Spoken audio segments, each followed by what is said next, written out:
이번 주는 예레미야 38장부터 에스겔 6장까지 읽어주시면 됩니다. 바벨론의 공격이 심할 때의 기록입니다.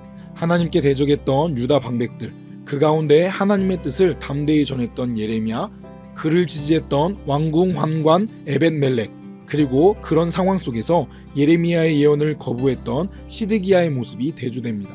바벨론에 의해 예루살렘은 함락됩니다.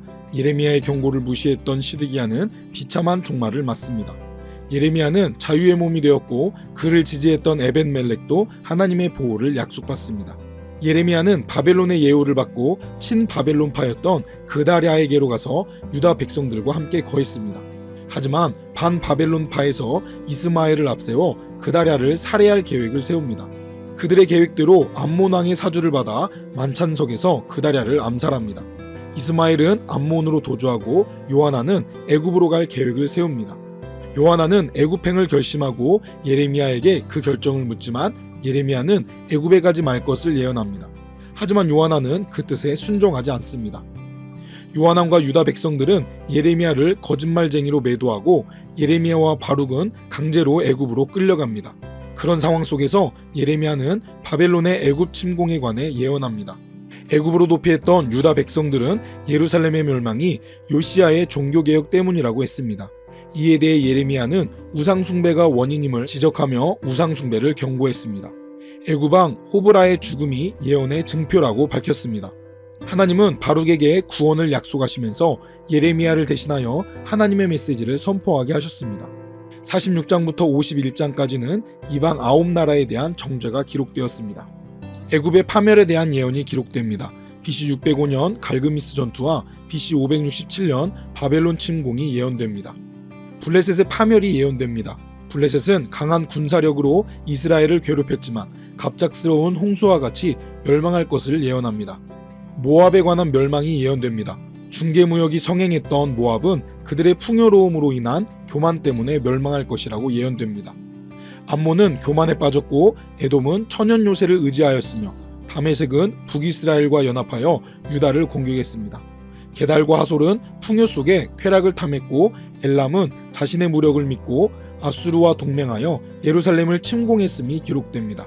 지금까지는 바벨론은 하나님의 심판 도구로 열강을 심판했지만 이제는 교만한 바벨론이 심판의 대상이 될 것임을 말합니다.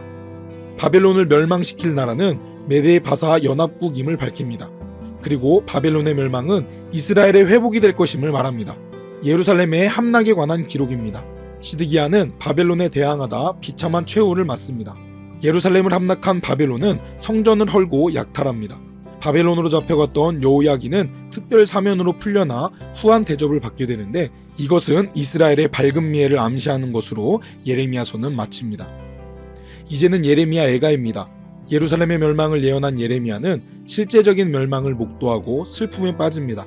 그는 예루살렘의 멸망이 죄 때문임을 인정하고 회개하는 마음으로 하나님의 구원의 손길을 앙망합니다. 멸망당한 예루살렘의 참상을 묘사합니다. 이러한 재앙 속에서 유다 백성들이 할 일은 진심으로 회개하며 하나님의 자비를 간구하는 것임을 강조합니다. 예레미야는 자신을 핍박한 유다 백성들의 고통을 자신의 것으로 동일시합니다. 그는 이 고난이 하나님의 사랑의 채찍임을 깨닫습니다. 그는 영광스러운 지난날과 참담한 현실을 대조시켜 그 원인을 찾고자 노력합니다. 지도자의 타락, 우매한 백성들, 거짓 선지자들의 거짓 평안과 거짓 예언이 그 원인이었다고 말합니다. 예레미야는 애가를 마무리 지으면서 유다의 참상을 다시 열거합니다. 현재의 파멸이 유다의 죄악으로 인한 하나님의 징벌임을 고백합니다. 그리고 회개하는 마음으로 하나님의 자비를 호소하면서 예레미야 애가는 마칩니다. 이제는 에스겔서입니다. 북이스라엘의 멸망 이후 유다만 남은 상황에서 그들의 멸망과 회복, 멸망에 대한 하나님의 심판이 예언됩니다. 에스겔이 포로된 지 5년째에 그발 강가에서 본 환상에 대해 기록됩니다. 하나님은 아직도 택한 백성과 함께 하심을 깨닫게 하십니다. 하나님은 에스겔에게 사명을 부여하시며 그에게 용기를 주십니다. 그리고 재앙의 말이 기록된 책을 받아먹게 하십니다. 그가 소명을 감당하기 위해 어떻게 준비하였는지를 보여줍니다. 하나님은 에스겔을 파수꾼에 비유하시면서 그의 사명과 책임을 일깨워 주셨습니다. 에스겔의 세 가지 상징 행동이 기록됩니다.